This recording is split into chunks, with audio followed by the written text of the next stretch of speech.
Assalamualaikum warahmatullahi wabarakatuh. Selamat malam.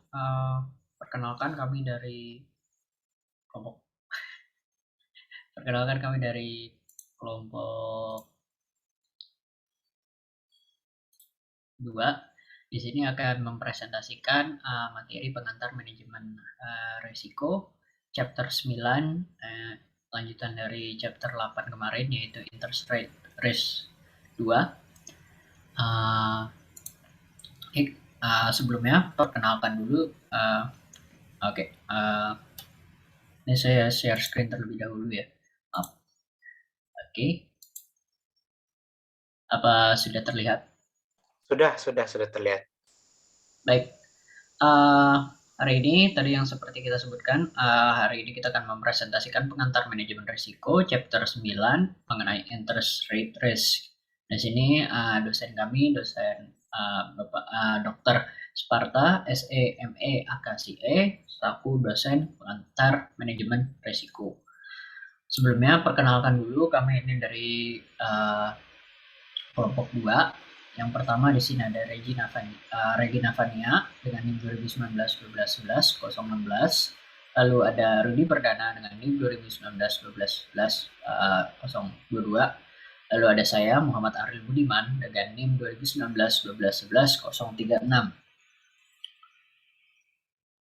Baik. Dan yang terakhir itu ada Alia Desta dengan NIM 2019-12-11-040. Selanjutnya ini untuk presentasinya akan dibawa oleh Rudi terlebih dahulu. Dipersilahkan, Rudi. Baik, terima kasih Saudara Ariel. Oke, pada materi interest risk 2, dalam chapter 9 ini kita akan membahas beberapa hal. Yang pertama itu dari durasi, di mana penjelasan simpelnya. Yang kedua, bagaimana formula atau general formula secara keseluruhan atau menyeluruh dari durasi. Ketiga, ada fitur dari durasi. Keempat, ada makna ekonomi dari durasi. Kelima, ada durasi dan bagaimana resiko suku bunga. Keenam, ada imunisasi dan regulasi consideration atau bagaimana regulasi itu mereka memilih atau menentukan pilihan. Kemudian yang ketujuh, ada difficulties atau kesulitan yang akan diterapkan terhadap model penghitungan durasi dari interest rate. Dan yang terakhir itu ada kesimpulan atau summary dari chapter 9 ini. Nah, ini adalah materi yang akan kita bahas selama presentasi pada malam hari ini, yaitu dari 1 sampai 8 poin yang akan kita bahas malam hari ini. Next.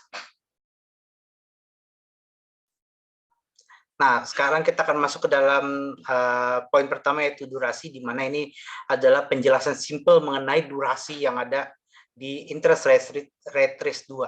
Next.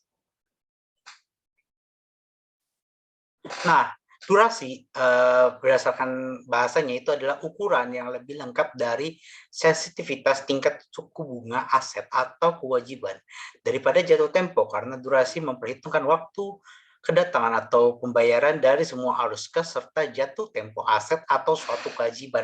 Jadi makna penjelasan dari durasi itu sendiri adalah ketika adanya ukuran yang lebih lengkap dari sensitivitas tingkat bunga aset atau kewajiban daripada jatuh tempo, karena durasi itu kita menghitung waktu jatuh temponya. Dan di sini bisa kita lihat sensitivitas dari bunga aset itu atau kewajiban itu dilihat dari seberapa panjang durasi yang dimiliki atau berapa lama durasi di mana itu akan jatuh tempo. Dan ini juga dilihat dari arus kas serta jatuh tempo aset atau kewajiban. Nah, biasanya durasi ini lebih ke arah bagaimana bunga ini jatuh tempo termasuk juga bunga baik dari sisi aset maupun dari sisi kewajiban. Nah, bunga ini itu perlu dihitung dengan adanya tambahan, dengan adanya kategori durasi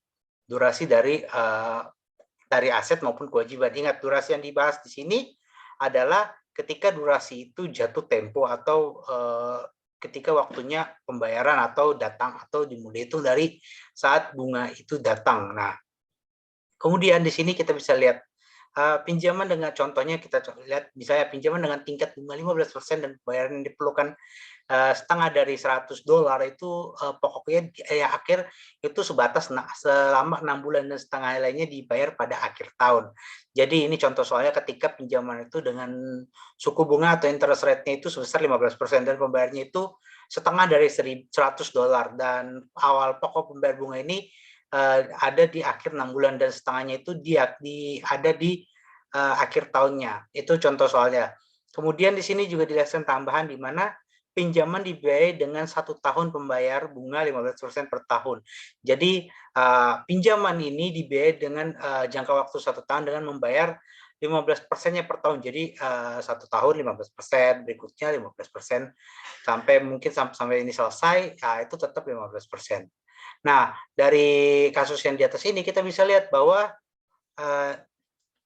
arus kas yang dijanjikan atau jika kita melihat cash flow yang diterima dari financial intermediaries atau bank itu dari pinjaman pada akhir 1,5 tahun dan dilihat pada akhir tahunnya. Jadi dari kasus ini secara keseluruhan dia minta kita melihat dulu arus kasnya yang sangat menjanjikan, dilihat dari pinjaman pada akhir tahun, terus kemudian setengah tahunnya, dan kemudian pada akhir tahunnya. Nah, dari sini financial intermediaries akan mengkaji lagi bagaimana pinjaman itu diadakan pada akhir tahun, atau mungkin 1,5 tahun, dan mungkin pada akhir tahun, atau apakah selama pinjaman di bulan atau periode itu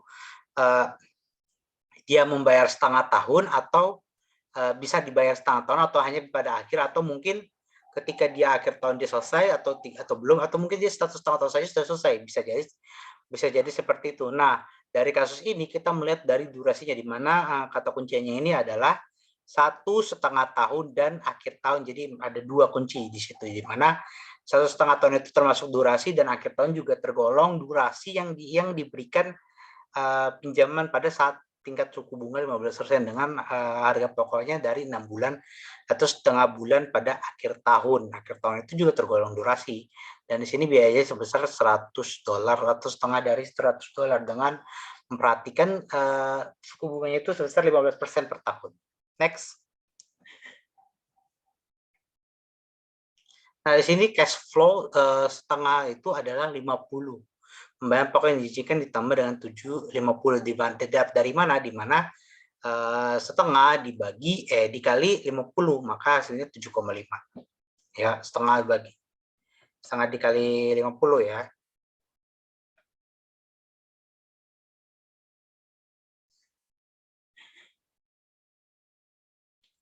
Ya, dijanjikan ditambah 7,50. Nah, itu setengahnya, dan maka penilaiannya ini ditambah 750 itu tambahannya, bukan setengah dikali 50.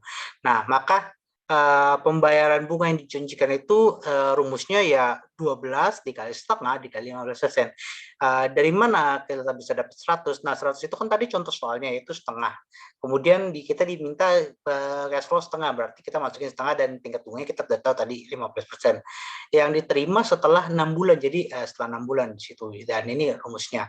Nah, ini rumus-rumusnya ketika kita menggunakan jangka waktu 6 bulan dan itu cash flow-nya setengah, di mana pembayarannya itu setengah dari 100 itu ya pasti 50 dengan tambahan 7,50.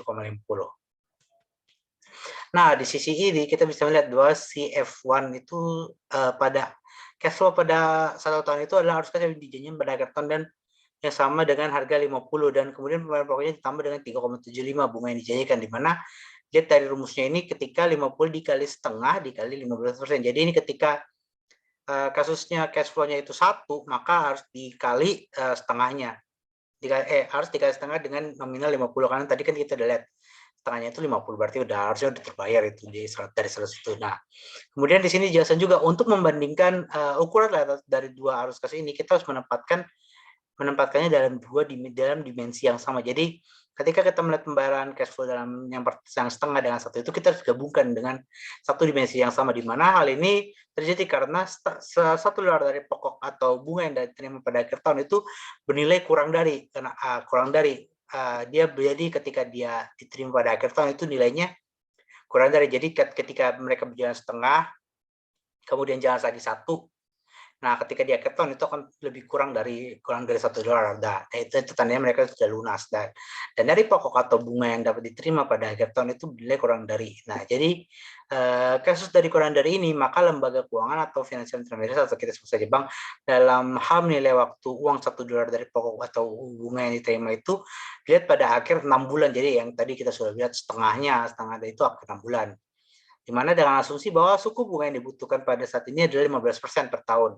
Nah, di sini kita menggunakan rumus perhitungan di mana menilai dari sekarang present value dengan 2 arus kas atau current value atau kalau dalam bahasa manajemen keuangannya menilai saat ini dengan arus kasnya, di mana current cash flow-nya itu ketika dia setengah berarti kan 50 ditambah 7,5 jadi 57,50. Ketika dia 1 tahun berarti dia 50 ditambah 3,75 jadi 5,375. Maka setelah kita lihat 1 tahun ditambah setengah tahun, jadi kan 1 tahun kayak tadi yang rumus dia tadi yang pembayar kasus sebelumnya, maka jadi 11,25 didapat dari mana? Dari 57,50 ditambah 53,75. Nah, kemudian di sini ada juga present value dari setengah, yaitu 57,5 dibagi 1,075. Nah, present value ini kan bisa dilihat dari table present value yang ada di manajemen keuangan. Nah, jadi kita tinggal bagi aja. Maka hasilnya 53,49. Lalu ketika present value 1 tahun, maka kita bisa lihat di sini 53,75 dibagi 1075. Tapi di sini dikali 2 kan. Kenapa?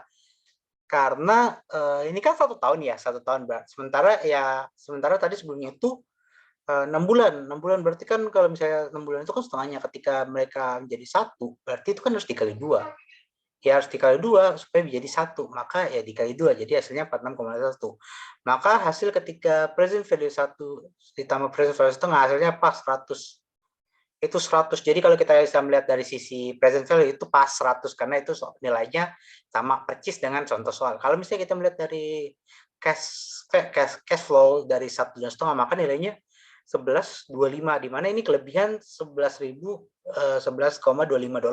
dan itu lewat dari $100, di mana ini bisa disebut kurang dari itu dilihat dari sisi dari perbankan itu sendiri. Next. Nah, sebagai catatan bahwa sejak current cash flow itu setengah dan arus kas jadi diterima pada akhir 1,5 tahun adalah diterima sebelum mereka mendiskontokan pada 1 ditambah setengah R, di mana di sini R itu adalah tingkat bunga tahunan zaman saat ini. Hal ini lebih kecil dari tingkatan diskonto pada arus kas yang diterima akhir tahun, yaitu 1 ditambah setengah R, di mana di sini kita bisa lihat gambar 92 ini merangkum present value dari uang tunai yang mengalir dari pinjaman. Di sini kita lihat ketika kita melihat dari figur pertama itu menggunakan perjanjian cash flow dengan 1 tahun bunga. Nah, ketika dia bunga setengah tahun kebayar 57,50, bisa bayar 57,50. Namun ketika 1 tahun berarti 53,75, berarti kan tinggal ditambah. Nah, itu hasilnya lebih 11.000,25 dari yang kasus sebelumnya dijelaskan. Di mana menurut financial intermediary malah mereka lebih rugi. Nah, ketika mereka menggunakan figur 92, ketika menggunakan present value dari cash flows yang ada di pinjaman itu, maka mereka harus tahu dulu present value dari 1 dan setengah, di mana di sini present value-nya itu 46,51 dan 53,9. Nah, pada saat ke cash flow-nya 57,50 dan cash flow yang 1 tahun 53,75 itu kesannya menambah kekurangan dari bank.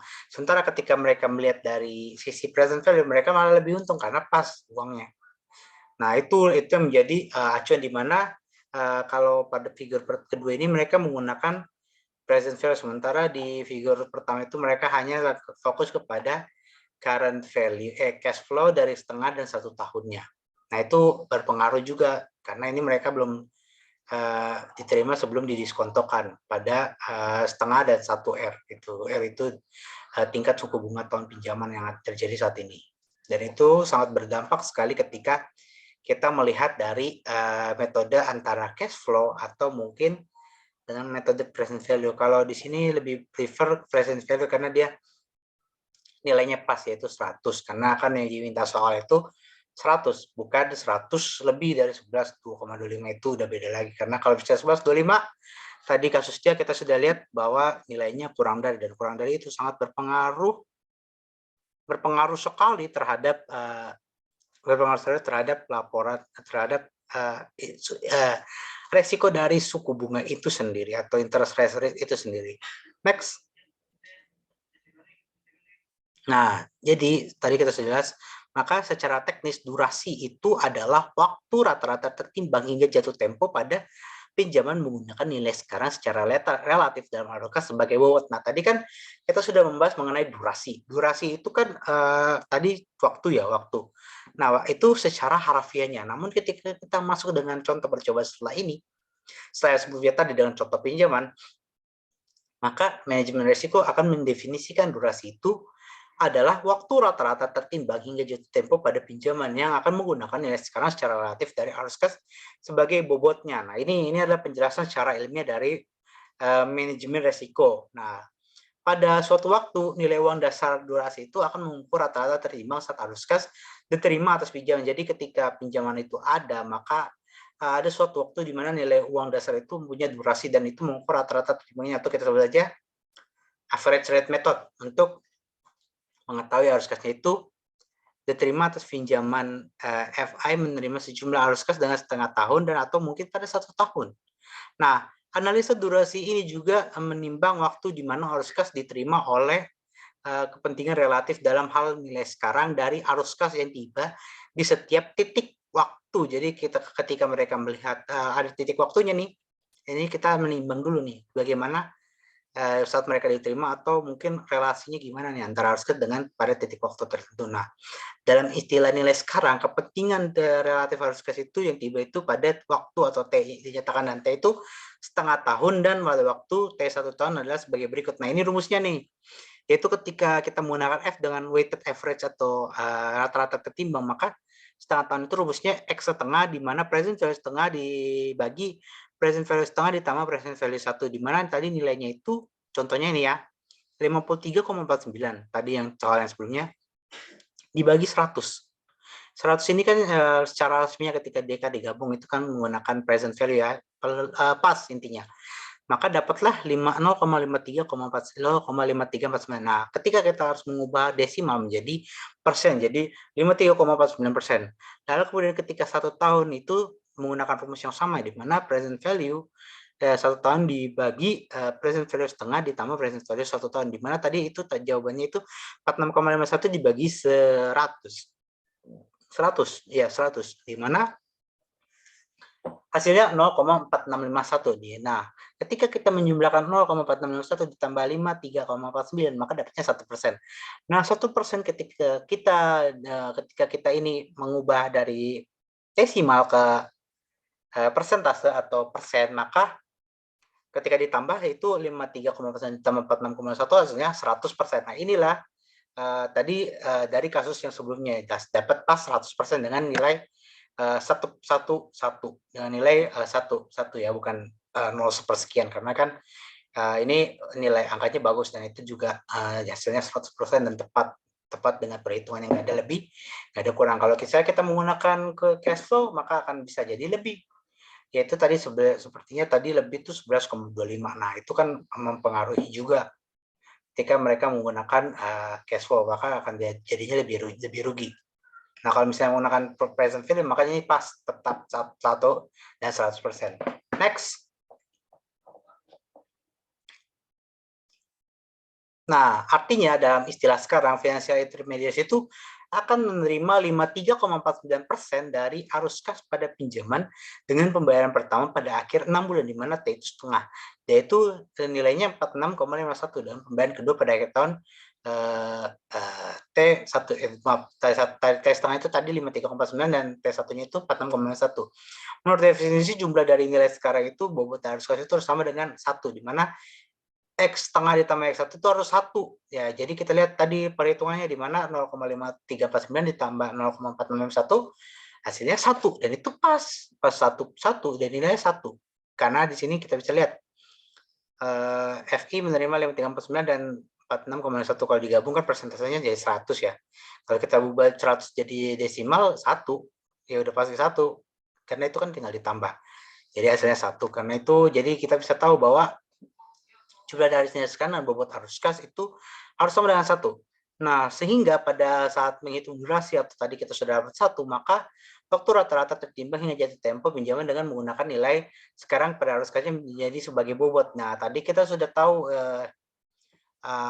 nilainya 1 dan 100%, maka ketika kita menghitung bobotnya atau durasi, maka rumusnya D1 itu ketika X setengah dikali setengah ditambah X1 dikali 1. Jadi ketika setengah maka harus ketika waktunya setengah bulan maka harus dikali setengah. Jadi kayak 0,5349 ditambah 4,65 dikali 1 untuk 1 tahun untuk 5349 itu setengah aja. Hasilnya 0,7326. Berarti kalau misalnya kita hitung-hitung ya, kalau kita hitung-hitung nih ya, kan tadi 1 tahun.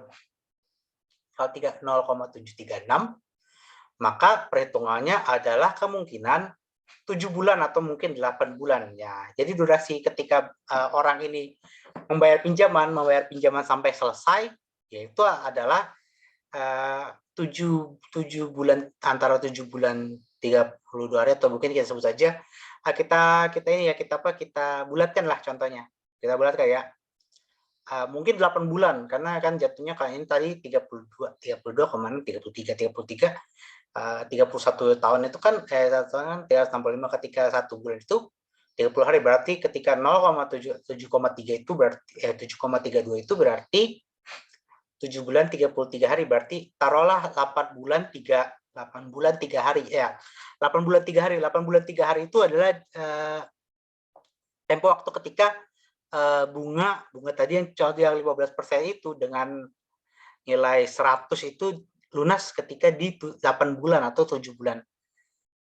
Ya 7 bulan berikutnya ya, bukan 7 bulan berikutnya, 8 bulan setelah pinjaman itu diberikan. Jadi kesimpulannya adalah ketika durasi tertimbang yang untuk mencari durasinya ini, maka ketika dia 15% dengan nilai 100 dengan jangka waktu setengah dan 1 tahun, berarti dapatnya ketika lunas menggunakan present value itu terbayar di bulan ke-8 di hari ke-30, 3 hari ketiga sekian lah. Ya itu perhitungan akurat kalau misalnya kita menggunakan acuan bulan kan. Ini kan tahun ya, tahun itu nggak mungkin 7 tahun karena kan yang diminta 1 tahun. Jadi itu 7 bulan atau 8 bulan 3 hari cara lengkapnya. Next.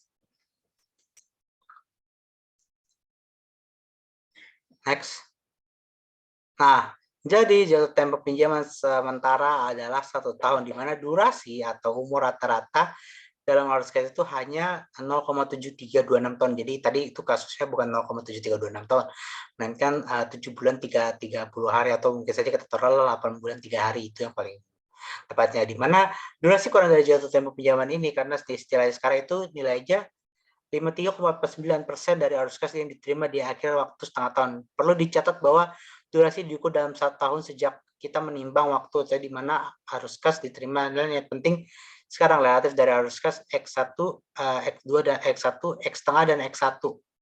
Di mana di sini kita dinyatakan dalam figur 3 di sini present value dari kas dengan menggunakan deposit, di mana di sini present value-nya 100. Namun ketika 1 tahun maka cash flow-nya ini jadi berubah jadi 115. Iya, 115. Nilainya bertambah ya dibanding present value-nya. Jadi enggak. Ketika 1 tahun maka menjadi 115. Nah, 115 berarti ada menambah 15 dolar. 15 dolar.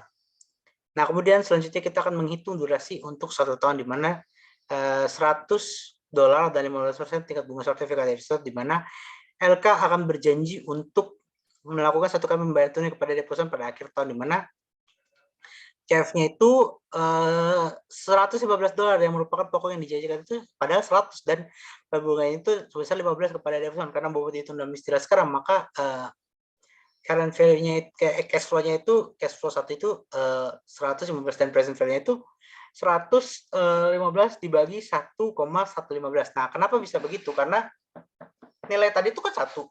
Sementara ini dijanjikan $15. Berarti harus ditambah 0,15, berarti kan tadi bunganya 15%, berarti tinggal diubah aja 15% jadi debit 0,15.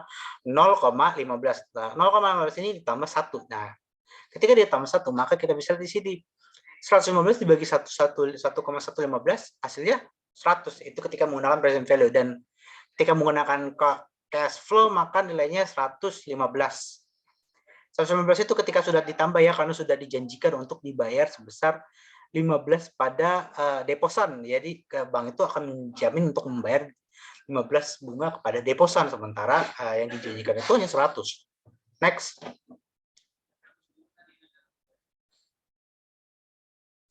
Nah, dari gambar 9/3 itu semua arus kas itu diterima dan pembayaran itu dilihat pada akhir tahunnya, di mana X1 itu sama dengan present value dibagi present value jasa, itu hasilnya 1, di mana durasi simpanan itu dinyatakan ketika X1 dikali 1, atau kita sebut saja X1 itu 1 dikali 1 sama dengan 1 tahun. Nah, ketika kita melihat ini, berarti rumusnya kita harus sudah tahu di mana untuk mencari cash flow, maka CF1-nya itu harus present value 1 dibagi present value desimal 1 hasilnya 1, kayak tadi yang sudah dijelaskan lah, di mana 115 dibagi 1,15 hasilnya 100. Nah, itu pas. Nah, jadi hanya ketika semua arus kas terbatas pada satu pembayaran di akhir periode tanpa arus kas intervensi, durasi sama dengan jatuh tempo. Jadi itu hanya ketika semua arus kas itu terbatas pada satu pembayaran di akhir periode tanpa arus intervensi, durasinya sama juga dengan jatuh tempo dari cash flow dengan present value. Contoh ini juga digambarkan bahwa jatuh tempo pinjaman sementara atau deposit keduanya 1 tahun, dan dalam 1 tahun ya, di mana di sini dengan demikian perbedaan kesenjangan dalam jatuh tempo itu adalah 0, di mana kita bisa lihat dengan rumusnya kesenjangan durasinya itu dinyatakan dengan negatif ya, negatif berarti ML dikurang MD sama dengan 1/1 0. Nah, ketika kita melihat debt loan dengan debt due date itu berarti 0,736, tadi kasusnya tadi yang sudah sebelumnya itu menggunakan present value 0,736 atau kita sebut saja pemulihan itu dikurang 1, hasilnya minus 0,267974 0,274, berarti mereka kurang 3 bulan lah, 3 bulan lebih lah untuk melihat jangka waktu ini. Next.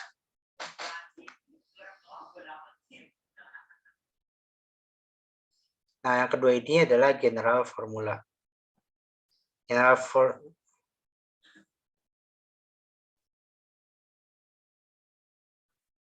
sebentar. Untuk general formula ini akan berpengaruh saat kita menghitung durasi, dan ini akan dibahas pada topik di poin 0.2. Poin kedua ini kita akan membahas secara lengkap di mana formula dasar atau formula secara menyeluruh untuk menghitung durasi ketika kita melihat bank ini menghadapi interest rate atau resiko dari suku bunga, atau ya kita tadi seperti kasusnya tadi kan 15% itu, dan ada resikonya, dan kita bisa melihat menggunakan general formula ini. Next. Di mana di sini Anda dapat menghitung durasi atau menggunakan rumus durasi Macaulay dengan sekuritas pendapatan yang tetap yang membayar bunga setiap tahun menggunakan rumus sebagai berikut. Di sini rumusnya ini telah dicantumkan, di mana dia itu sebenarnya sigma dari N dan T1 itu cash flow T ditambah debt flow T dikali T dibagi sigma cash flow T dikali DFT, di mana itu sama dengan sigma present value T dikali T dengan sigma present value T. Dimana durasi itu durasi yang dihitung dalam tahun, cash flow CF itu dimana dalam siklus dimana dilihat dari akhir periode, N itu dari di periode terakhir, DFT itu diskon faktornya di mana kita bisa lihat itu 1 dibagi 1 ditambah R, atau dibagi T, di mana R itu annual yield atau bunga tahunan yang dimana current levelnya itu ada dari interest rate in market, ya ada di market. Nah, sigma itu termasuk penambahan summation atau tambahan dari semua yang dimiliki di sini, mulai dari 1 atau T sampai N. Dimana present PV itu pasti kita sudah tahu dimana present value present value dari cash flow ada akhir periode, di mana itu equal dengan ketika CFT dikali DFT, itu duration flow-nya. Dimana ini untuk sekuritas, namun ketika kita menggunakan bond atau obligasi yang bunga pembayar semi annual atau setengah bulan, maka durasinya akan berubah menjadi rumusnya seperti ini, di mana D sebenarnya sigma CFT dikali T dibagi 1 tambah R dibagi 2, di mana di sini ada 2T dibagi lagi sigma CFT atau sigma cash flow T dibagi 1 ditambah R dibagi 2T, di mana T ini bisa setengah, bisa 1, bisa setengah, dan seterusnya sampai nilainya N. Itu dilihat dari nanti kasus soalnya. Next. Nah, di sini kita harus tahu di mana asumsi utama dari model durasi Macaulay ini sangat sederhana. Durasi Macaulay sederhana ini adalah bahwa kurva imbal hasil atau struktur istilah suku bunga tetap, dan ketika suku bunga berubah, maka hasilnya kurva akan bergeser secara paralel. Jadi ketika mereka membahas durasi Macaulay secara sederhana, durasi Macaulay sederhana ini, kurva imbal hasil atau struktur istilah suku bunga tetapnya dan suku bunga itu ketika berubah, maka kurvanya akan bergeser secara paralel. Nah, selanjutnya di sini juga jelaskan bahwa persamaan durasi sederhana ini mengasumsikan bahwa penerbit sekuritas atau peminjam pinjaman membayar bunga dan pokoknya sebagaimana telah dijanjikan. Jadi artinya persamaan mengasumsikan tidak ada resiko default. Jadi setelah kita membahas panjang lebar mengenai kasus ini ataupun yang lain-lain dari hasil ini, maupun itu berubah atau tetap, maka kurvanya akan bergeser secara paralel. Selanjutnya juga bahwa durasi yang sama, bahwa ketika kita mengasumsi bahwa itu membayar bunga dan pokok yang bagaimana tadi dijanjikan, jadi kayak kasus di mana 15% tadi, maka tidak ada resiko default atau sama, maka itu diasumsi, itu baru diasumsikan ya, belum secara faktanya, itu baru asumsi ya. Berarti ini sama aja kasusnya ketika kita melihat ke nilai yang tadi, di mana 15% itu jadi tetap aja kembali ke 101%. Kalaupun dikurang seperti yang kasus yang tadi, maka hasilnya paling 0,2236 itu bulan. Jadi intinya cuma sebatas kurang waktu lah, mungkin bayarnya kelebihan atau tepat waktu, tapi lebih duluan dari bagaimana yang dijanjikan. Next.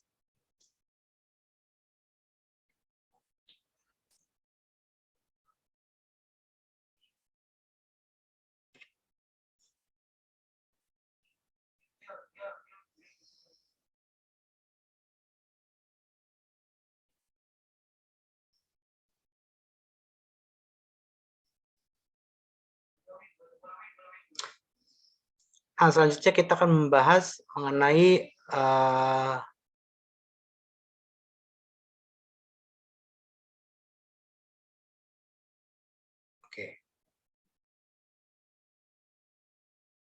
di mana di sini kita akan membahas durasi dari bunga, di mana kita akan membahas dari sisi obligasi, di mana durasi ini mengukur sensitivitas harga obligasi atau portofolio pendapatan tetap terhadap perubahan suku bunga, di mana di sini kita diminta untuk mengukur sensitivitas harga obligasi atau portofolio pendapatan terhadap perubahan suku bunga. Jadi obligasi terhadap suku bunga, berapa perubahannya atau berapa, apakah tetap atau tidak terhadap obligasi, di mana di sini kita menggunakan durasi Macaulay, di mana dia memperkirakan bahwa beberapa tahun yang dibutuhkan investor itu untuk membayar kembali harga obligasi dengan total, dilihat dengan total arus kasnya. Jadi durasi Macaulay ini meyakinkan bahwa tahun yang dibutuhkan investor untuk membayar kembali harga obligasi itu dilihat dengan total arus kasnya, di mana durasi yang dimodifikasi itu akan mengukur perubahan harga dalam obligasi yang diberikan, di mana perubahan harga ini 1% dalam suku bunga. Next. Nah, di sini durasi ketika kita membahas durasi zero atau durasinya 0 ketika kuponnya dari bunga kupon obligasi, di mana di sini dijelaskan bahwa Departemen Keuangan AS itu telah menciptakan obligasi tanpa kupon yang memungkinkan perusahaan sekuritas dan investor lain untuk menghapus kupon individu dan kupon pokok dari treasury biasa obligasi yang menjualnya pada investor sebagai sekuritas terpisah. Jadi dari dengar Paman Sam Dison atau keuangan AS itu juga mereka telah menciptakan obligasi tanpa kupon. Jadi ketika mereka ada kupon atau kupon pokok threshold itu sudah dihapus, jadi tidak berlaku lagi. Mereka aja memikirkan untuk kupon biasa saja tanpa adanya kupon, dan itu dijual sebagai sekuritas terpisah. Nah, di tempat lain juga seperti pasar obligasi korporasi, korporasi juga telah menerbitkan obligasi diskon atau tanpa kupon secara langsung, di mana di sini US T-bills ini dan kertas komersial biasanya diterbitkan atas dasar diskon dan merupakan contoh tambahan dari obligasi diskon. Nah, ini contohnya ini ya yang dikeluarkan di Amerika sana, itu adalah US T-bill dengan kertas komersialnya diterbitkan sebagai dasar diskonnya, dan itu merupakan tambahan dari diskon obligasi. Nah, obligasi ini juga dijual dengan diskon dari nilai nominal saat diterbitkan, di mana di sini kita diminta untuk membayar nominal semisal $1.000 pada saat jatuh tempo dan tidak memiliki arus intervensi seperti pembayaran kupon antar penerbitan jatuh tempo. Harga saat ini yang diberikan pada obligasi itu semacam sama dengan nilai sekarang, dan pembayaran bunga tetap pembayaran tunggal tetap atau dilihat dari nominal obligasi yang diterima pada saat jatuh tempo itu sebesar $1.000. Jadi kita cuma aja membayar $1.000 dan kembali $1.000. Menerima $1.000 membayar $1.000. Jadi intinya seperti itu, nggak ada perubahan, dan itu contoh dari durasi of zero atau kupon bos. Jadi durasi kuponnya itu zero atau kosong, nggak ada apa-apa, nggak ada lebih, pokoknya tetap zero dan tetapnya nilainya nol dan itu tidak akan berubah, maupun dan pembayaran biasanya tetap, dan itu nominalnya juga tetap. Next. Baik, di sini di mana kita bisa melihat tadi sebelumnya, di slide sebelumnya itu slide sebelumnya itu dilihat dari ketika duration-nya zero. Nah, maka rumusnya ini adalah ketika P1000 itu dibagi 1 ditambah R dalam kurung kali N, di mana R itu adalah hasil menjemuk tahunan diperlukan hingga jatuh tempo, di mana N itu adalah angka tahun angka tahun hingga jatuh tempo, dan P itu adalah harga. Jadi karena tidak ada arus kas intervensi seperti kupon antar penerbitan jatuh tempo, maka rumus yang benar itu adalah sebagai berikut: DB sama dengan MB, di mana durasi obligasi itu tanpa kupon sama dengan jatuh temponya. Dapat dicatat bahwa hanya untuk obligasi tanpa kupon memiliki durasi dan jatuh tempo yang sama. Memang untuk setiap ikatan yang membayar sejumlah arus kas sebelum jatuh tempo, durasinya akan selalu kurang dari maturitasnya. Itu adalah rumusnya yang tadi kasus zero kupon. Maka inilah yang dijelaskan. Next. Oke, baik. Untuk slide selanjutnya akan dijelaskan oleh Saudara Muhammad Ariel Budiman. Terima kasih. Baik, terima kasih Rudy. Sekarang ini masih dalam pembahasan chapter bagian 2 yang dimana general formula for duration. Namun sekarang kita masuk ke dalam duration of console bonds atau perpetuities. Meskipun obligasi konsol belum diterbitkan di Amerika Serikat secara teoritis mereka ini tertarik untuk mengeksplorasi perbedaan antara jatuh tempo dan durasi. Sebuah obligasi konsol membayar kupon tetap setiap tahun. Fitur baru dari ikatan ini adalah bahwa ia tidak pernah jatuh tempo karena hal ini merupakan keabadian, di mana MC di sini sama dengan infinity ya. Bahkan obligasi konsol yang dikeluarkan oleh pemerintah Inggris pada tahun 1890-an untuk membiayai perang Boer di Afrika Selatan ini masih belum terselesaikan. Namun sementara itu jatuh temponya secara teoritis tak terhingga. Rumus durasi obligasi konsol adalah DC sama dengan I tambah I per R. Nah, di slide selanjutnya ini, di mana R adalah hasil yang diperlukan hingga jatuh tempo. Misalkan kurva hasil menyeratkan R sama dengan 5% per tahun. Maka durasi obligasi konsol adalah DC sama dengan I. Maaf. Ini, ya, sorry. Ini 1 ditambah dengan, bukan I ya. 1 ditambah dengan 1 dibagi dengan 0,05 yang dimana hasilnya itu 21 tahun. Jadi maturitas tidak terbatas, durasinya yang terbatas. Selain itu seiring dengan kenaikan suku bunga obligasi konsol jatuh bandingan pada periode 1979 sampai dengan 1982 ketika beberapa hasil naik menjadi sekitar 20% pada obligasi pemerintah jangka panjang. Kemudian bisa dilihat ini DC, ini maaf ya, 1 atau I. Tapi oke, eh, 1 ditambah 1 dibagi bentar.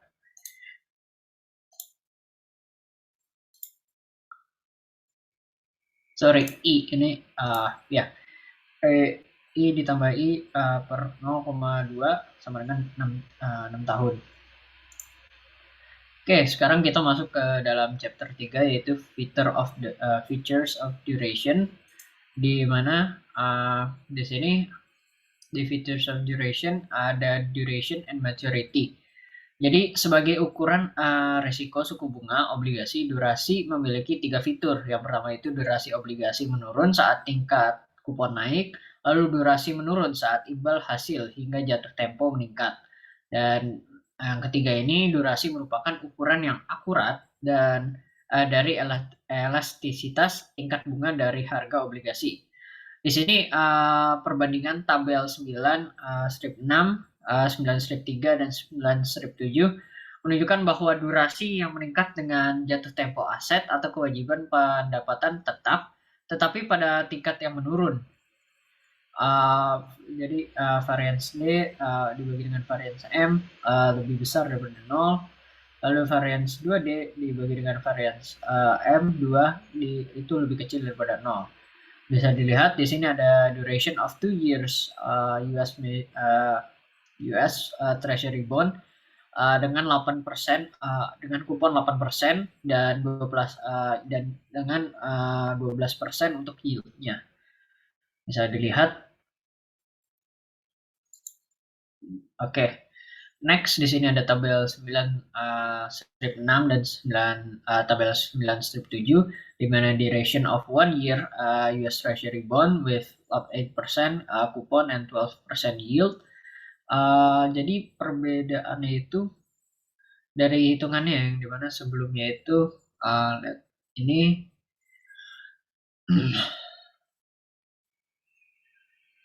dia time-nya ini dia ada yang setengah, ada yang 1, terus 1,5 dan 2. Di sini bisa dilihat ya hasilnya 1752 40 dibagikan dengan 930,70 di mana hasilnya itu ada 1883 tahun. Bisa dilihat perbandingannya sama yang ini tabel 9 strip 7 dan tabel 9 strip 6. Dan di tabel 9 strip 7 ini duration of 3-year US Treasury bond with 8% coupon and 12% yield. Kupon dia dengan kupon interest paid dan semi annual. Oke, next di sini bisa kita lihat di gambar 9 strip 4 di mana kami memplot durasi terhadap jatuh tempo untuk obligasi Treasury Amerika Serikat 3 tahun, 2 tahun, dan 1 tahun menggunakan hasil yang sama sebesar 12% untuk ketiganya dan dengan asumsi sebesar 4% pada setiap obligasi. Saat jatuh tempo, obligasi meningkat dari 1 tahun menjadi 2 tahun. Di tabel yang sebelumnya bisa dilihat-lihat lagi di buku. Jadi di situ durasi itu meningkat sebesar 0,903 tahun dari 0,980 tahun menjadi 1883 tahun, meningkatkan jatuh tempo selama 1 tahun dari 2 tahun hingga 3 tahun. Itu ada perbandingannya itu antara tabel 9 strip 3 dan tabel 9 strip 7. Jadi meningkatkan durasi sebesar 0,826 dari 1883 tahun itu menjadi 2709 tahun. Bisa dilihat tabelnya durasi ini durasinya dan maturitasnya. Jadi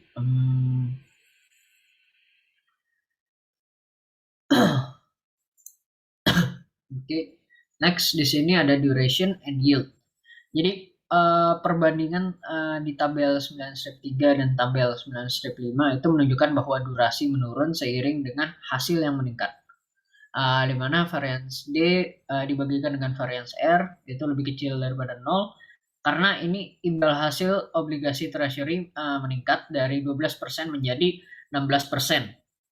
Dan dari tabel 9/3 dan 9/5 durasi obligasi itu berkurang dari 1883 tahun menjadi 1878 tahun.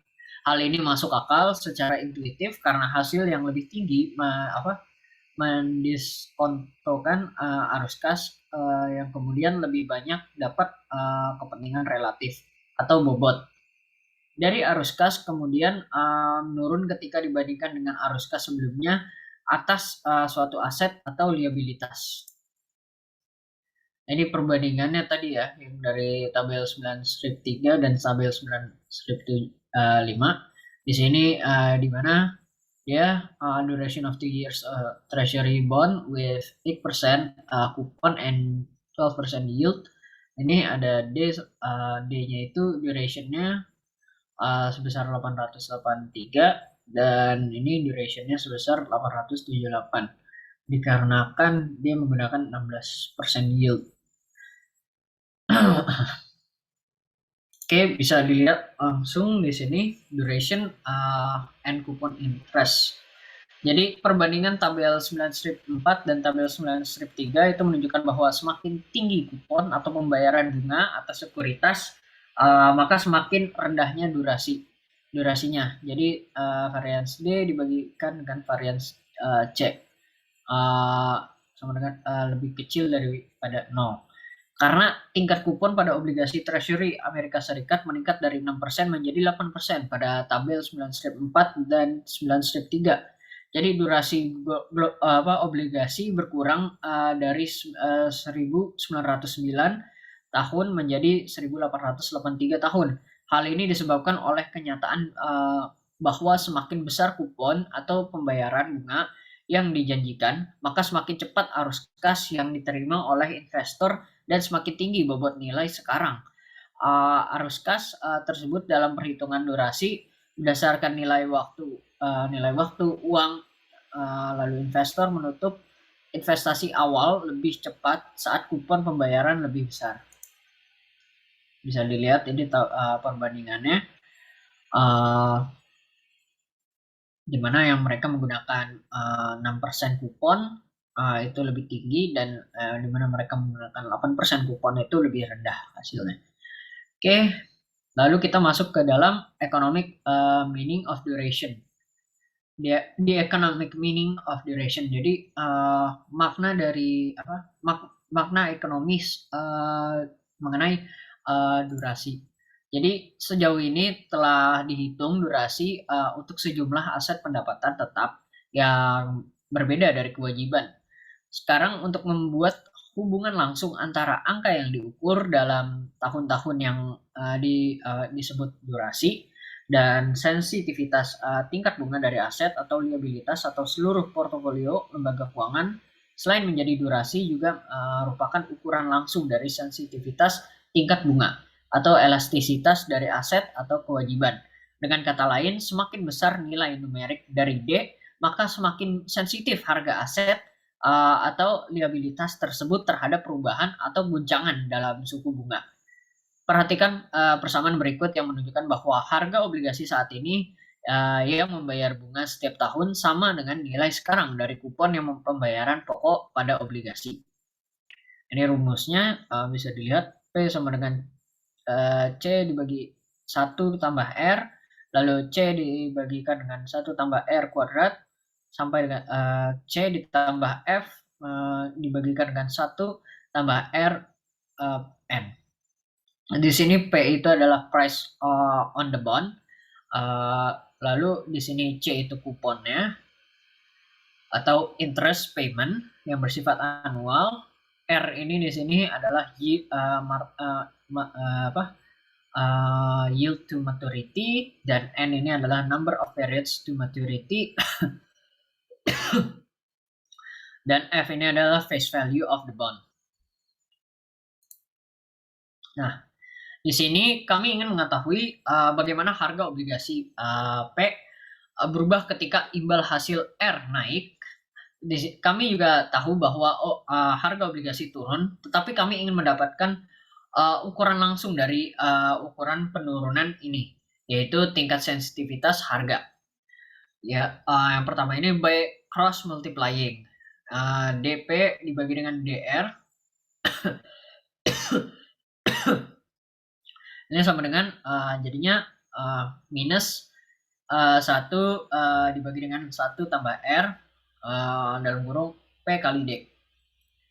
Dan itu bisa dilihat di bawah di ini ya, diputar di mana P-nya ini menjadi pembagi dan R-nya itu naik ke atas gitu. Ini untuk jadi pertukaran ya, biar hasilnya mungkin positif. Tapi atau alternatif dan recognizing that interest rate change tend to be discrete. Jadi di sini alternatifnya untuk mengenali suatu suku bunga yang berubah secara diskrit. Di sini ada delta P dibagi dengan P, yang dimana dibagikan dengan delta R, yang dibagikan dengan 1 ditambah R. Hasilnya sama dengan minus D. Jadi, mengambil turunan dari harga obligasi P sehubung dengan imbal hasil hingga jatuh tempo R, kita dapat menunjukkan bahwa interpretasi ekonomi dari persamaan 4 adalah bahwa angka D adalah elastisitas bunga atau sensitivitas harga sekuritas terhadap perubahan tingkat bunga yang kecil. Artinya D menggambarkan persentase penurunan harga obligasi delta P dibagi dengan P untuk setiap nilai yang diberikan nilai sekarang. Peningkatan tingkat bunga atau hasil yang diperlukan delta R dibagi dengan 1 tambah R. Oke, next di sini persamaan 4 yang sebelumnya itu dapat disusun kembali dengan cara lain yang berguna untuk interpretasi mengenai sensitivitas suku bunga.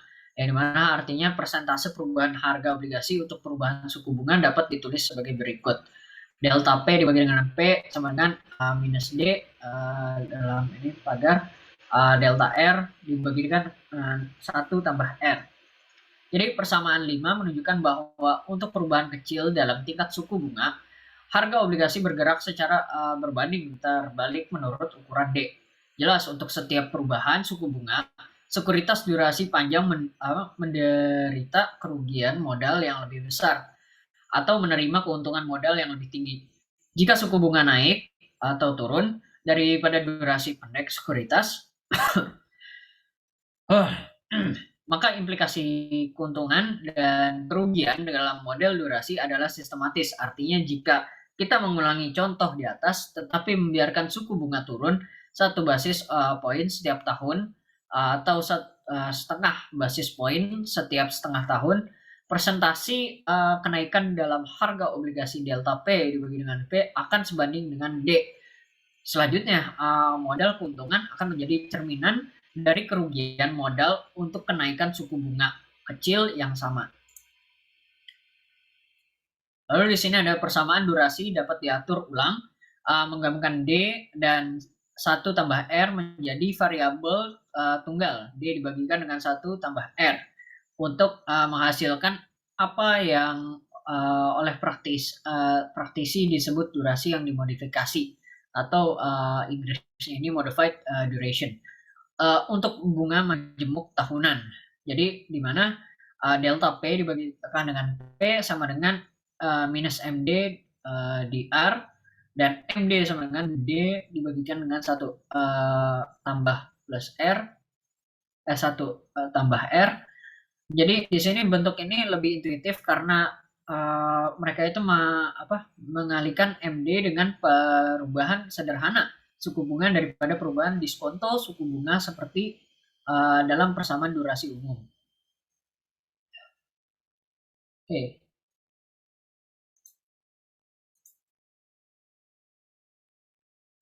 Baik, di sini sekarang kita Ya, di sini kita masuk dalam durasi adalah ukuran persentase perubahan harga sekuritas untuk persen perubahan dalam pengembalian keamanan. Jadi durasi dolar adalah dolar perubahan nilai harga sekuritas menjadi perubahan 1% dalam pengembalian sekuritas. Durasi dolar didefinisikan sebagai berikut, sebagai durasi yang dimodifikasi dikalikan dengan harga dari sebuah sekuritas, yaitu dollar duration sama dengan MD dikalikan P. Jadi total nilai dolar dari sekuritas akan berubah dengan jumlah yang sama dengan dolar durasi kali perubahan pengembalian sekuritas. Delta P sama dengan minus dollar duration dikalikan dengan delta R. Di sini seperti durasi yang dimodifikasi, durasi dolar secara intuitif menarik karena menggalikan durasi dolar dengan perubahan tingkat bunga untuk mendapatkan perubahan dolar secara aktual dalam nilai keamanan menjadi perubahan suku bunga. Selanjutnya, menggunakan durasi untuk mengukur sensitivitas bunga dari aset atau liabilitas. Lalu di sini ada seminal coupon bonds yang dimana untuk aset atau kewajiban pendapatan tetap yang pembayaran bunganya diterima setiap setengah tahun atau lebih daripada setiap tahun. Rumus dalam persamaan 5 ini 5 yang sebelumnya itu harus sedikit dimodifikasi. Untuk pembayaran setengah tahunan, persentase perubahan harga di obligasi untuk perubahan suku bunga yaitu delta P dibagikan dengan P sama dengan minus D dalam ini kurung pagar yaitu delta R dibagikan 1 tambah setengah R. Di sini satu-satunya perbedaan antara persamaan 6 dan persamaan 5 adalah pengenalan setengah dalam 1/2 ini dalam 1/2 dalam suku bunga diskonto 1 tambah 1/2 R untuk memperhitungkan pembayaran bunga setengah tahunan. Baik, selanjutnya akan dijelaskan oleh teman saya. Dipersilahkan.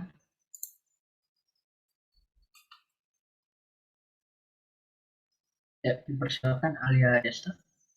Yang selanjutnya ada masuk ke bagian 5, yaitu ada duration and interest rate risk. Next.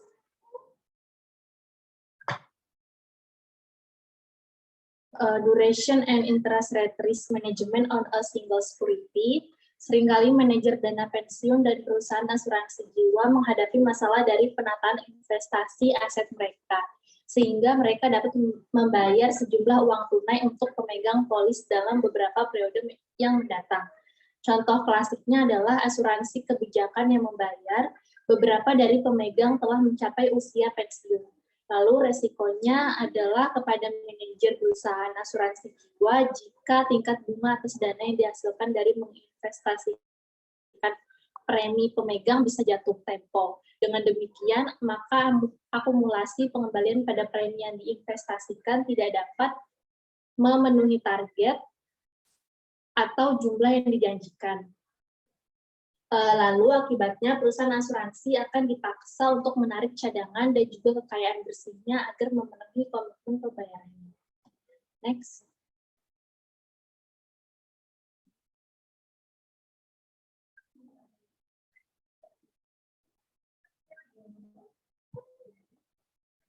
Misalnya pada tahun 2019 dan juga pada perusahaan asuransi harus melakukan pembayaran yang dijamin kepada pemegang polis dalam waktu 5 tahun, yaitu pada tahun 2024. Untuk mempermudahnya, kami berasumsi bahwa target dari pembayaran yang dijamin ini adalah senilai 1.469 US dollar. Lalu pembayaran polis sekaligusnya pada saat pensiun akan setara dipinjamkan untuk dapat menginvestasikan sebesar 1.000 US dollar pada tingkat bunga majemuk tahunan sebesar 8% selama 5 tahun. Tentu secara realistis pembayaran ini akan jauh lebih besar, tetapi pada prinsipnya dapat didasari pada contoh yang tidak berubah dengan menaikkan ataupun menurunkan jumlah dari pembayarannya. Next.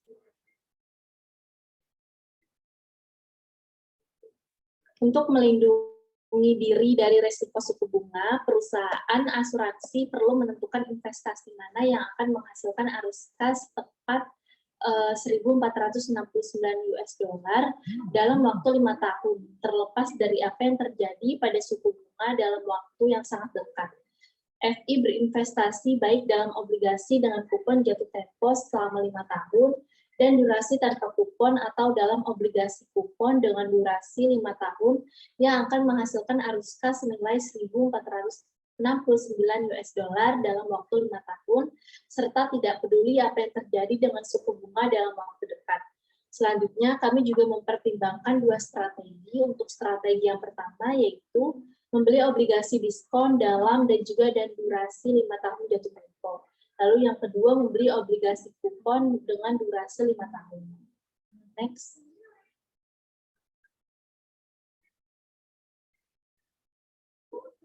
Yang selanjutnya masuk ke poin selanjutnya, yaitu ada buy 5-year maturity discount bonds.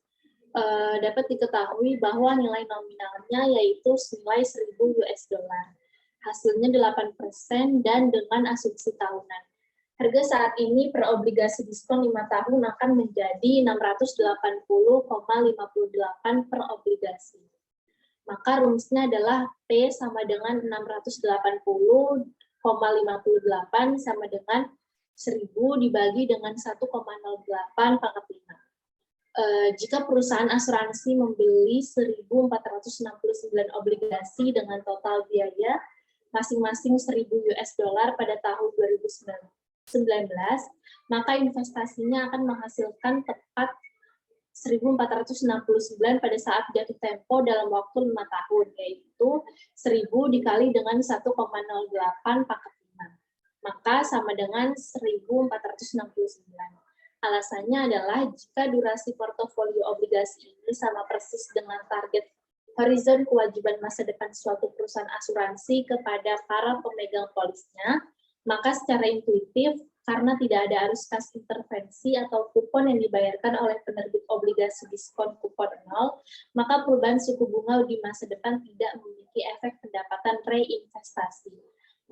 Dengan demikian, pengembalian tidak akan terpengaruh oleh intervensi suatu perubahan terhadap suku bunga. Next.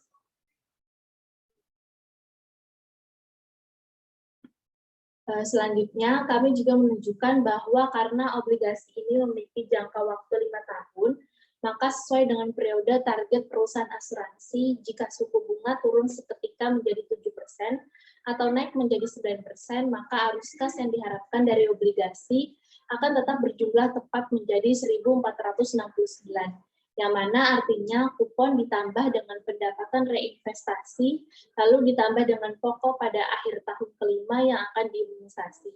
Dengan kata lain, arus kas pada obligasi adalah terlindung dari perubahan suku bunga. Contoh-contoh tersebut menunjukkan bahwa dalam mencocokkan durasi obligasi, kupon, ataupun instrumen suku bunga tetap lainnya, seperti pinjaman atau hipotek ke target FI atau cakrawala investasi, membuat FI kebal terhadap guncangan sesaat terhadap bunga tarif.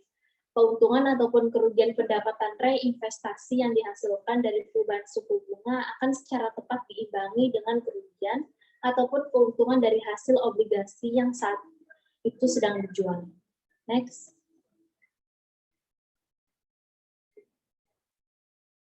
Lalu masuk ke poin selanjutnya, ada duration and interest rate risk management on the whole balance sheet of an FI. Sejauh ini telah dilihat bahwa durasi dari masing-masing instrumen dan juga cara untuk memilih sekuritas pendapatan tetap individu untuk melindungi suatu lembaga keuangan seperti perusahaan asuransi jiwa dan juga dana pensiun dengan kewajiban yang telah ditentukan sebelumnya seperti pembayaran program pensiun di masa depan. Model durasi juga dapat mengevaluasi exposure suku bunga keseluruhan untuk FI, yaitu mengukur kesenjangan durasi di dalam suatu neraca. Next.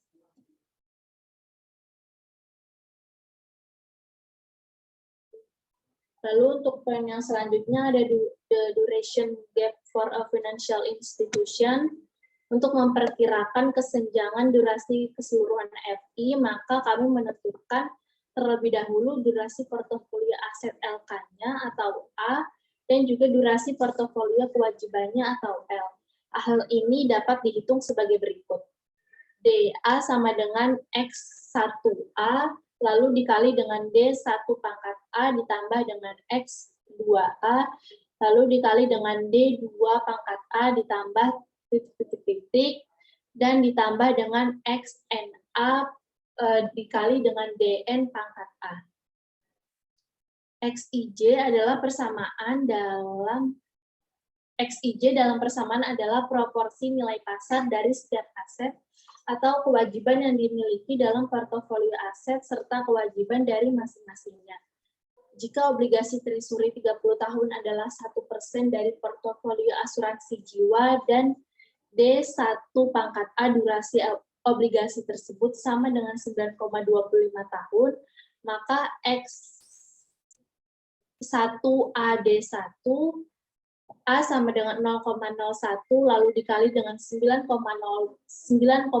maka hasilnya 0,0925. Jika disederhanakan maka durasi portofolio aset atau kewajiban adalah rata-rata tertimbang nilai pasar dari durasi individu atau kewajiban di neraca FI, maka bila dibandingkan dengan neraca nilai pasar FI yang disederhanakan yaitu sebagai berikut. Next.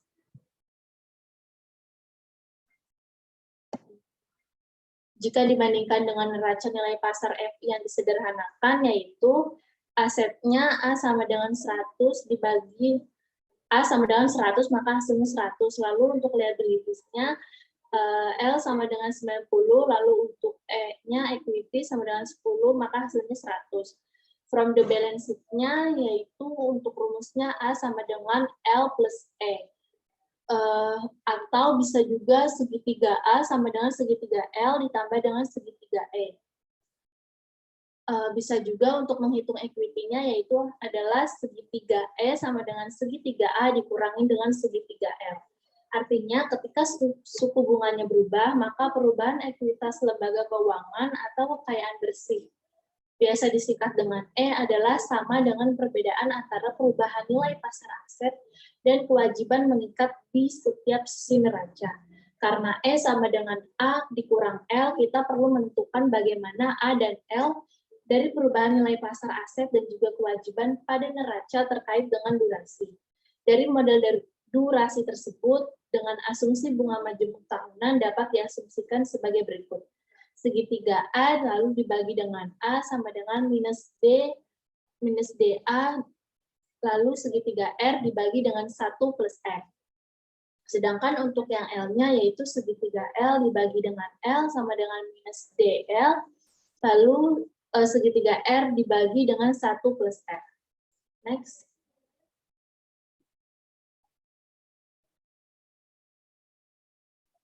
Kita dapat mensubstitusikan kedua ekspresi ini ke dalam persamaan segitiga E sama dengan segitiga A lalu dikurang dengan segitiga L. Jika ditata ulang dan juga menggabungkan persamaan ini, maka hasilnya dari ukuran perubahan nilai pasar ekuitas pada neraca FI untuk perubahan suku bunga yaitu segitiga E sama dengan minus DA lalu dikurangi dengan DLK dikali dengan A dikali dengan segitiga R, maka dibagi dengan 1 plus R. Hal ini merupakan persamaan dari nomor 9, di mana K sama dengan L dibagi A atau liabilities dibagi dengan aset adalah ukuran leverage FI, yaitu jumlah pinjaman dana atau kewajiban daripada ekuitas pemilik yang digunakan untuk mendanai portofolio asetnya. Pengaruh perubahan suku bunga pada nilai pasar ekuitas ataupun kekayaan bersih LK atau segitiga E terbagi menjadi 3 efek. Di antaranya, next. Untuk 3 efek tersebut, yang pertama ada kesenjangan durasi yang disesuaikan dengan leverage sama dengan DA dikurangi dengan DLK. Kesenjangan ini diukur dalam tahun dan mencerminkan tingkat ketidaksesuaian durasi dalam neraca FI. Secara khusus, semakin besar kesenjangan ini, maka secara absolut semakin terbuka FI terhadap suku bunga kejutan. Lalu untuk poin yang kedua, ukuran FI. Istilah A mengukur ukuran aset LK, maka semakin besar skala FI-nya, akan semakin besar pula ukuran dolar dari potensi exposure kekayaan bersih dari setiap kejutan tingkat bunga yang diberikan. Lalu untuk poin yang ketiga yaitu besarnya kejutan tingkat bunga sama dengan R dibagi dengan 1 plus R. Semakin besar kejutannya, maka akan semakin besar pula paparan FI-nya. Next.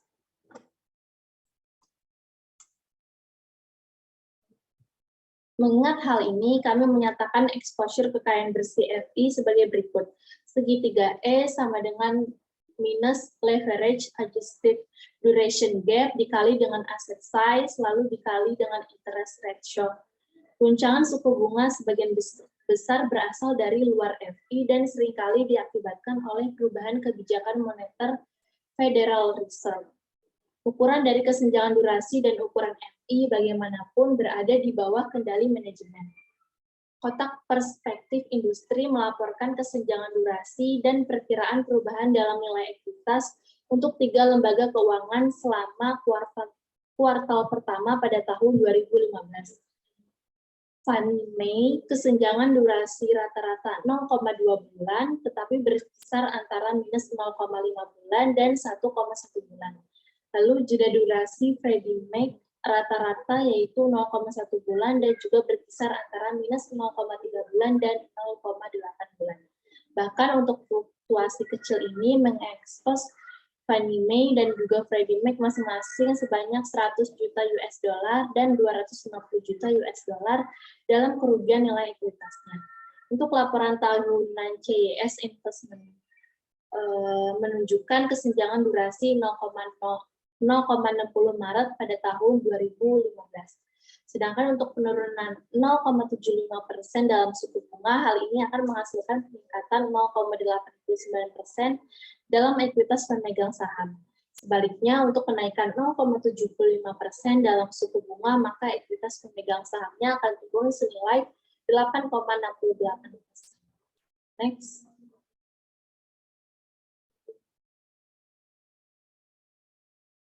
Persamaan 9 dan juga model durasi memberi manajer FI ukuran tolak ukur kinerja FI untuk berbagai perubahan suku bunga dan oleh karena itu sejauh mana FI terkena resiko suku bunga. Jika dalam perubahan bunga yang diharapkan tarif, maka manajer akan menemukan perubahan ekuitas yang kecil ataupun negatif. Model durasi juga dapat digunakan untuk mengidentifikasi perubahan yang diperlukan di dalam atau di luar neraca FI untuk mengurangi atau bahkan mengimunisasi FI terhadap resiko suku bunga. Menggunakan contoh, pada bagian selanjutnya akan dijelaskan bagaimana seorang manajer dapat menggunakan informasi tentang kesenjangan durasi FI untuk merestrukturisasi neraca dalam membatasi kerugian serta bahkan mengimunisasi kekayaan bersih pemegang saham terhadap resiko suku bunga, yaitu untuk mengatur neraca sebelum perubahan suku bunga, sehingga segitiga E tidak negatif untuk perubahan yang diharapkan dalam suatu suku bunga. Next.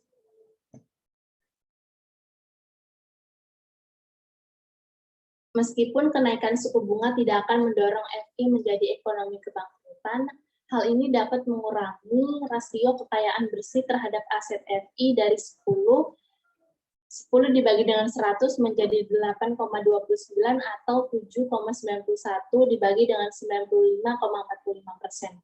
Dalam mengatasi dampak ini, manajer akan mengurangi kesenjangan durasi FI-nya. Lalu dalam kasus ekstrim, kesenjangan ini dapat dikurangi menjadi 0 dengan rumus segitiga E sama dengan minus 0 dikali A dikali segitiga R, lalu dibagi dengan 1 plus R sama dengan 0. Untuk melakukan hal ini, FI tidak boleh secara langsung menetapkan DA sama dengan DL, yang mengabaikan fakta bahwa aset FI atau A tidak sama dengan kewajiban pinjamannya atau L, dan K yang mencerminkan rasio L plus L bagi A tidak sama dengan 1. Untuk melihat pentingnya anjak piutang dalam leverage, misalkan manajer akan menambah durasi kewajiban LK menjadi 5 tahun, sama sebagai DA, lalu rumusnya akan dikalkulasikan menjadi segitiga E sama dengan minus 5 dikurang 0,9 dikali 5, lalu dikali dengan 100 juta dolar dikali dengan 0,01 dibagi 1,10, hasilnya minus 0,45. Next.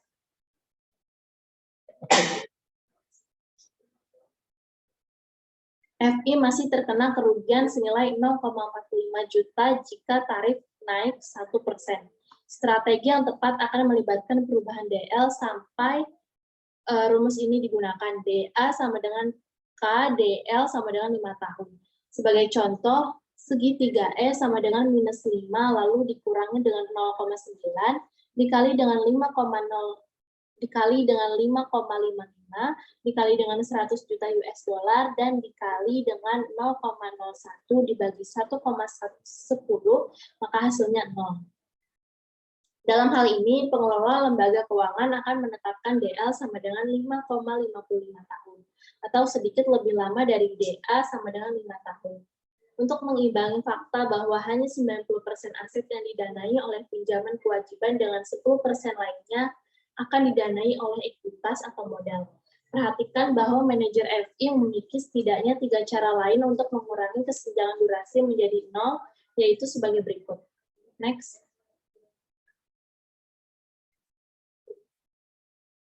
Satu, mengurangi DA, yaitu menurunkan DA dari 5 tahun menjadi 2,7 tahun, atau sama dengan KDL atau 0,9 pangkat 3. Sehingga DA dikurangi dengan KDL sama dengan 2,7 dikurang 0,9 dikali 3 sama dengan 0.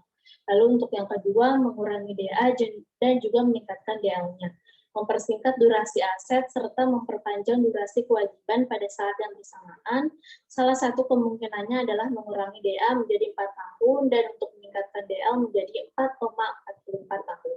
Sehingga rumusnya DA sama dengan DA dikurangi KDL sama dengan 4 dikurang 0,9 dikali dengan 4,44 sama dengan 0. Lalu yang terakhir yaitu mengubah K dan juga DL serta meningkatkan K atau leverage dari 0,9 menjadi 0,95 dan meningkatkan DL dari 3 tahun sampai dengan 5,26 tahun. Sehingga rumusnya DA dikurangi dengan KDL sama dengan 5 dikurang 0,95 dikali 5,26 sama dengan 0.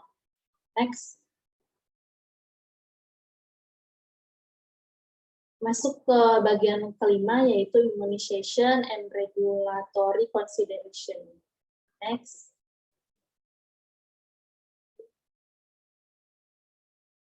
Pada bagian di atas, kami berasumsi bahwa manajer FI ingin menstrukturkan durasi aset serta kewajiban dalam melindungi ekuitas ataupun kekayaan bersihnya, biasa disingkat dengan E, pemilik ekuitas LK dari guncangan tingkat suku bunga. Namun, regulator seringkali secara berkala memantau solvabilitas atau posisi permodalan LK. Regulator juga menetapkan rasio target minimum untuk modal atau kekayaan bersih LK terhadap aset.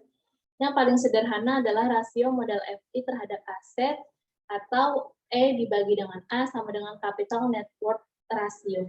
Sementara target ini biasanya dirumuskan dalam istilah akuntansi nilai buku untuk suatu lembaga penyimpanan dan dievaluasi dalam konteks nilai pasar untuk bank investasi.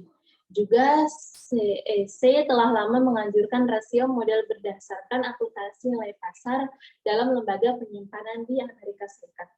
Next.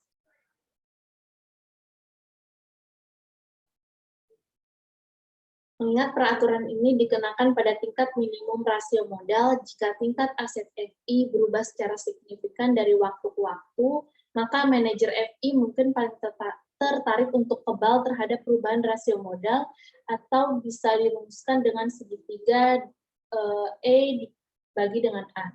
Karena resiko suku bunga daripada perubahan tingkat modal atau segitiga E, misalnya pada manajer LK mendekati rasio E dibagi A atau modal, minimum yang disyaratkan oleh peraturan, misalnya pada 4,5% untuk lembaga penyimpanan dan ingin imunisasi FI terhadap apapun, maka turunkan rasio ini jika suku bunganya naik. Artinya target imunisasi tidak lagi segitiga E sama dengan 0, E sama dengan 0 ketika harga berubah, tetapi menjadi segitiga E dibagi A sama dengan 0. Next.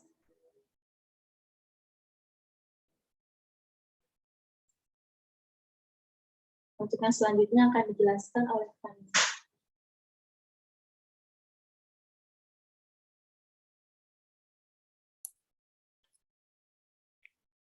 Selanjutnya jelas imunisasi delta E terhadap risiko suku bunga tidak akan menghasilkan cara yang sama. Strategi pengobatan sebagai imunisasi delta E per A, portofolio yang dibuat untuk mengimunisasi E akan memiliki kecocokan durasi yang berbeda dari yang diperlukan untuk mengimunisasi. Atau lebih sederhana, manajer dapat memuaskan pemegang saham LK atau regulator, tetapi tidak keduanya secara bersamaan. Lebih khusus lagi, ketika tujuannya adalah untuk mengimunisasi modal ekuitas terhadap risiko suku bunga, yaitu untuk menetapkan delta E sama dengan 0. Manajer F1 harus menyusun neraca sehingga kesenjangan durasi yang disesuaikan dengan leverage adalah 0. Next. Selanjutnya sebagai perbandingan untuk mengimunisasi rasio modal, yaitu menetapkan delta E per E sama dengan 0, manajer perlu mengatur DA sama dengan DL. Dalam skenario ini, efek penyesuaian leverage turun. Jika DA sama dengan 5, maka imunisasi rasio modal akan membutuhkan pengaturan DL sama dengan 5. Pada bagian selanjutnya, kami menganalisis kelemahan model durasi. Secara khusus, ada beberapa masalah praktis dalam memperkirakan durasi dan kesenjangan durasi untuk F1 di dunia nyata. Next. Untuk yang ketujuh, yaitu akan membahas difficulties in applying the duration model. Next. Kritik model durasi sering mengklaim bahwa sulit untuk diterapkan secara nyata. Namun, ukuran durasi dan strategi imunisasi berguna di sebagian besar situasi dunia nyata. Bahkan, model yang digunakan oleh Bank Internasional disesuaikan untuk memantau pengambilan risiko suku bunga bank yang sangat didasarkan pada durasi model. Di bagian ini, kita melihat berbagai kritik terhadap model durasi dan mendiskusikan cara-cara yang akan dilakukan oleh manajer F1 dalam praktiknya. Next.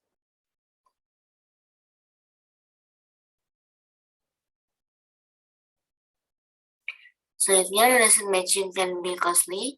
Kritikus menuduh bahwa meskipun pada prinsipnya seorang manajer F1 dapat mengubah DA dan L untuk mengimunisasi F1 terhadap risiko suku bunga. Restrukturisasi neraca F1 yang besar dan kompleks dapat memakan waktu dan biaya. Sementara argumen ini mungkin benar secara historis. Pertumbuhan dana yang dibeli, sekuritisasi aset, dan pasar penjualan pinjaman telah sangat mengurangi kecepatannya dan menurunkan biaya transaksi restrukturisasi neraca utama.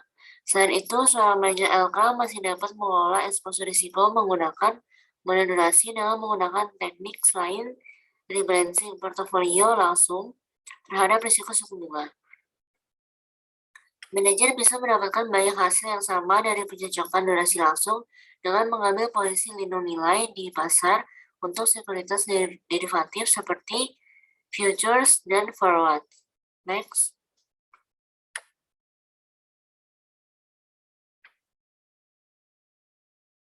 Selanjutnya, imunisasi merupakan aspek dari model durasi yang tidak dipahami dengan baik. Mari kita kembali ke contoh imunisasi sebelumnya, di mana perusahaan asuransi berusaha membeli obligasi untuk memberikan akumulasi arus kas sebesar $1.469 selama 5 tahun. Apapun yang terjadi pada suku bunga, kalian menunjukkan bahwa membeli obligasi 6 tahun dan kupon 8% dengan durasi 5 tahun memberikan kekembalan kepada perusahaan asuransi secara instan. Perubahan baru dalam tingkat suku bunga, hal ini berarti bahwa perubahan suku bunga terjadi setelah membeli obligasi. Namun, suku bunga dapat berubah sewaktu-waktu selama periode holding. Selanjutnya, durasi obligasi berubah seiring berjalannya waktu, yaitu saat mendekati jatuh tempo atau tanggal target horizon. Selain itu, durasi juga berubah pada tingkat yang berbeda dari waktu yang nyata atau kalender. Next. Untuk memahami efek waktu ini, pertimbangkan polisi lindung nilai awalnya di mana perusahaan asuransi membeli dengan jangka waktu 5 tahun atau jatuh tempo 6 tahun. Obligasi kupon 8% pada tahun 2019 untuk mencocokkan target arus kasnya sebesar $1.469 pada tahun 2024. Misalkan manajer FI mendapatkan ikatan di laci bawah meja dan tidak memikirkannya untuk 1 tahun. Percaya bahwa polisi perusahaan asuransi sepenuhnya dilindungi nilai. Setelah 1 tahun berlalu, pada tahun 2020, misalkan suku bunga hasil turun dari 8% menjadi 7% dan manajer menemukan obligasi. Untuk mengetahui tanggal target sekarang hanya 4 tahun lagi. Maka manajer menghitung ulang durasi obligasi. Manajer akan terkejut saat menemukan bahwa obligasi kupon 8% yang sama dengan hasil 7% dan hanya tersisa 5 tahun hingga jatuh tempo memiliki durasi 4,33 tahun. Hal ini berarti perusahaan asuransi tidak lagi melakukan perhitungan nilai. Durasi 4,33 tahun dari portofolio obligasi ini melebihi investasi cakrawala 4 tahun. Akibatnya manajer harus merestrukturisasi portofolio obligasi untuk tetap diimunisasi. Salah satu cara untuk melakukannya adalah dengan menjual sebagian dari obligasi 5 tahun, yaitu 4,33 dikurang durasi tahun. Dan membeli beberapa obligasi dengan durasi yang lebih pendek, sehingga durasi keseluruhan portofolio investasi adalah 4 tahun. Next.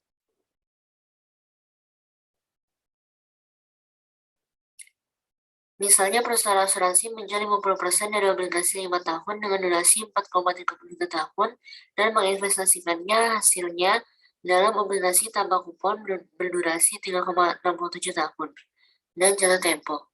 Karena durasi dan jatuh tempo adalah sama untuk obligasi diskonto, maka durasi portofolio asetnya adalah DL sama dengan 4,33 dikali 0,5 ditambah 3,67 dikali 0,5. Hasilnya yaitu 4 tahun. Contoh sederhana ini menunjukkan bahwa imunisasi berdasarkan durasi adalah strategi dinamis. Secara teori, strategi mengharuskan manajer portofolio untuk menyimbangkan kembali portofolio secara terus-menerus dan memastikan bahwa durasi portofolio investasi sama persis dengan cakrawala investasi, yaitu durasi kewajiban. Karena penyimbangan ulang secara terus-menerus tidak mudah dilakukan dan melibatkan biaya transaksi yang mahal. Sebagai besar manajer portofolio yang hanya mengimunisasi secara dinamis terhadap perubahan suku bunga dengan menyimbangkan kembali pada interval yang berbeda seperti triwulanan. Artinya ada trade-off antara imunisasi secara sempurna dan biaya transaksi untuk memelihara neraca yang diimunisasi secara dinamis. Next.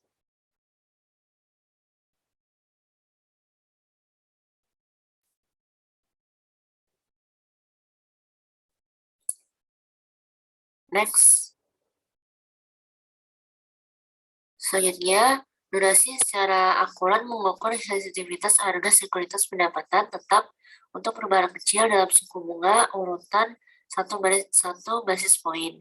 Tapi misalnya guncangan suku bunga jauh lebih besar dari 2% atau 200 basis poin. Kemudian durasi menjadi prediktor yang kurang akurat tentang berapa banyak harga sekuritas akan berubah. Oleh karena itu, ukuran sensitivitas pada suku bunga menjadi kurang akurat. Dapat dilihat pada gambar 9-5. Pertama, perubahan harga obligasi terjadi karena perubahan hasil sesuai dengan model durasi, dan kedua, hubungannya sebenarnya seperti yang dihitung secara langsung, menggunakan perhitungan nilai sekarang yang tepat untuk penilaian obligasi. Next.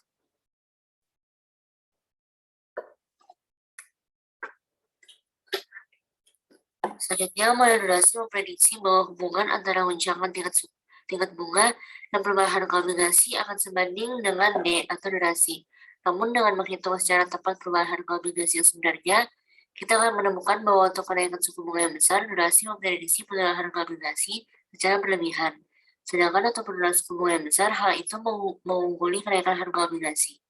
Hal tersebut merupakan model durasi yang memprediksi efek simetris untuk kenaikan dan penurunan suku bunga pada harga obligasi.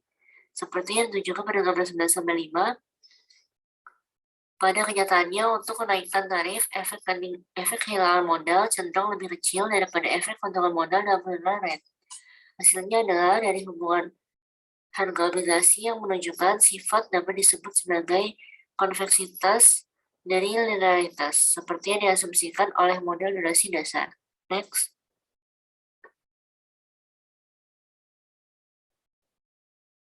Perhatikan pada konveksitas adalah fitur yang diinginkan untuk disimpan oleh manajer FI dalam portofolio aset.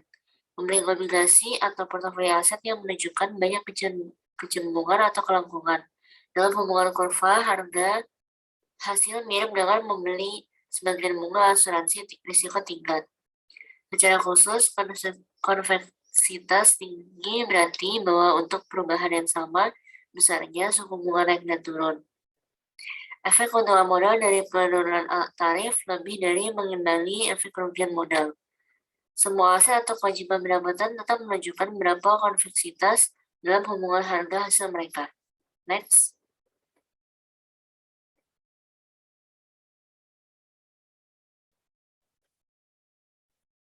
Sehingga untuk melihat pentingnya akuntansi untuk efek konveksitas dan menilai dampak perubahan kurs yang besar pada portofolio FI, pertimbangkan Eurobond 6 tahun dengan kupon dan hasil 8%. Menurut tabel 9-2, durasinya adalah 4,993 tahun.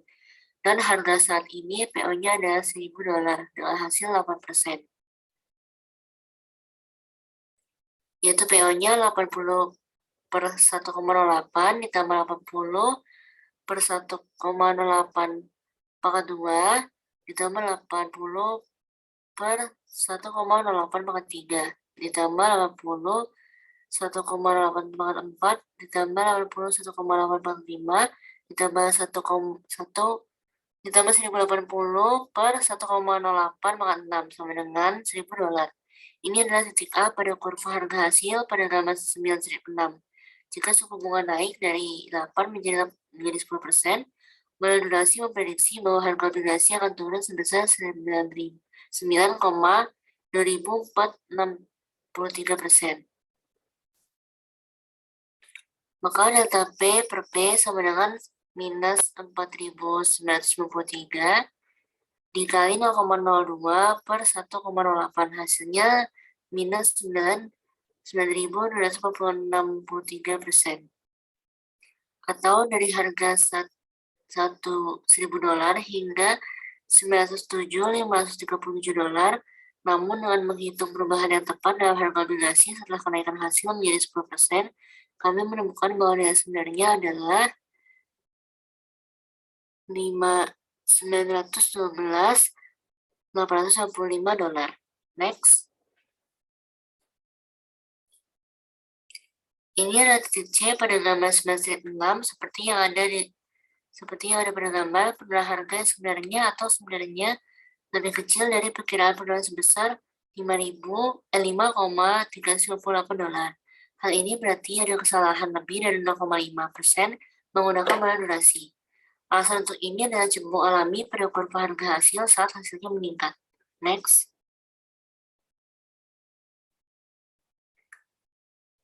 Kembali ke percobaan mengungkapkan bahwa model durasi akan memprediksi harga obligasi naik sebesar 9.463% jika imbal hasil turun dari 8 menjadi 6%, menghasilkan prediksi harga yaitu 1,92463. Sebagai perbandingan yang benar atau perubahan harga aktual dapat dihitung sebagai $1.098.97 dengan memperkirakan nilai sekarang kupon obligasi dan nilai nominalnya dengan hasil 6%. Model durasi telah memperkirakan adanya kenaikan harga obligasi sebesar 5,884 atau lebih dari 0,5% dari kenaikan harga yang sebenarnya. Pertanyaan yang penting bagi manajer FI adalah apakah kesalahan 0,5% cukup besar untuk dikhawatirkan. Hal ini tergantung pada ukuran perubahan suku bunga dan ukuran portofolio dikelola. Jelas 0,5% dari jumlah yang besar akan tetap menjadi jumlah yang besar. Next. Yang ke-8 yaitu summary. Next. Bab ini menganalisis pendekatan model kesenjangan durasi untuk mengukur suku bunga. Model kesenjangan durasi lebih unggul daripada model kesenjangan penetapan harga. Sederhana nama itu menggabungkan waktu arus kas serta efek jatuh tempo ke dalam ukuran sederhana risiko suku bunga. Namun seperti yang ditunjukkan pada bagian penutupan dari bab ini, sejumlah masalah potensial ada ketika menerapkan model kesenjangan durasi dalam skenario dunia nyata. Terlepas dari kelemahan ini, model kesenjangan durasi cukup kuat dan dapat menangani sejumlah besar masalah dunia nyata yang kompleksitas, seperti risiko kredit, konveksitas, suku bunga mengambang, dan ketidakpastian jatuh tempo. Next. Sekian presentasi dari kami, kurang lebih mohon maaf. Wassalamualaikum warahmatullahi wabarakatuh.